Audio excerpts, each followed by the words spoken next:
আমার নবী বলেছেন কিছুদিন পরে কিছু দায়ী বাইর হবে, দায়ী। এরা নিজেরা জাহান্নামের দরজায় দাঁড়ানো, যারা তাদের ডাকে সাড়া দেবে তারাও জাহান্নামে নিক্ষিপ্ত হবে। সাতাকুনু দুআত আলা আবওয়াবে জাহান্নাম, মুসলিম শরীফের রাওয়ায়াত। আপনারা বুঝতে পেরেছেন? এরপরে আমাদের বক্তব্য শেষের দিকে। সম্মানিত উপস্থিতি, আল্লাহ আমাদেরকে বানিয়েছেন উদ্দেশ্য কি?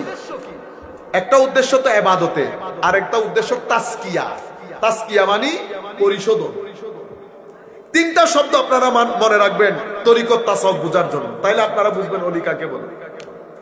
তাসকিয়া, তাসফিয়া, তামির। তাসকিয়া মানে পরিশোধন, তাসফিয়া মানেও পরিশোধন, কিন্তু অর্থগত টেকনিক্যাল ফারাক আছে। তামির মানে বিল্ড আপ করা, বিল্ড আপ।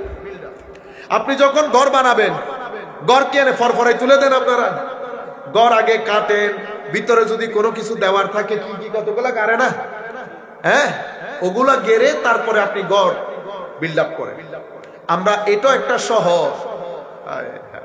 আপনি পৃথিবীতে শান্তি প্রতিষ্ঠা হচ্ছে না, পৃথিবীতে শান্তি প্রতিষ্ঠা পরে, আগে এখানে শান্তি প্রতিষ্ঠা করুন। শান্তির জায়গা কোনটা? পেট না মন? মন। পেটে শান্তি আসবে না। পেটে ভাত যায়, ভাত ক্ষুধা নিবারণ করে, ভাত আপনার শরীরকে শক্তিশালী করে।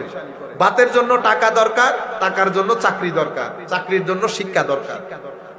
কম চাকরি মানে লো চাকরি লো টাকা, বেশি চাকরি বেশি টাকা। করতে করতে ঢাকা ইউনিভার্সিটি আপনি অনেক বড় কিছু হয়ে গেছেন, বেতন হয়ে গেছে 3 লাখ। 3 লাখ টাকা দিয়ে আমি ধরেন বেগুন দিয়ে খাই, আপনি 5-6 তরকারি দিয়ে খান। আমি রিক্সাতে চড়ি, আপনি গাড়িতে চড়েন, আপনার সাথে আমার ফারাক এতটুকু। দুইজনে কিন্তু পেটে যায়। আপনারা খুব মন দিয়ে শুনবেন। কিন্তু আমার ভাইয়ের মনে শান্তি আছে, আমার মনে শান্তি নাই। তাইলে ঘটনা কোথায় হয়েছে? তার তো শান্তি বেশি থাকার কথা, কারণ তার টাকা বেশি, গাড়ি আছে, বাড়ি আছে, কিন্তু তার কাছে কেন শান্তি নাই? না না না, তুমি তো শান্তির জায়গায় বুঝো নাই। শান্তি তো এখানে থাকে না, শান্তি তো এখানে থাকে, মনের ভিতরে। তো মনের শান্তি কোত্থেকে আসে?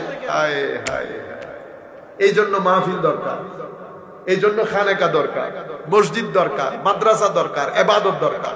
আমার আল্লাহ বলছে মনের শান্তি আসে শুধু জিক্রে ইলাহির মাধ্যমে। কিসের মাধ্যমে? আলা বিযিকরি, জিক্রে ইলাহি মানে আল্লাহ আল্লাহ করা না শুধু। কোরআনে পাকের মধ্যে ধর্ম, আমাদের ধর্মকে জিকির বলা হয়েছে, কোরআনকে জিকির বলা হয়েছে। আমরা যদি বৃহত্তর অর্থে বলি আলা বিযিকরিল্লাহি তাতমাইন্নুল কুলুব, মানে শান্তি শুধু আমার নবীর আনিত বিধানের মধ্যে। শান্তি কোথায়?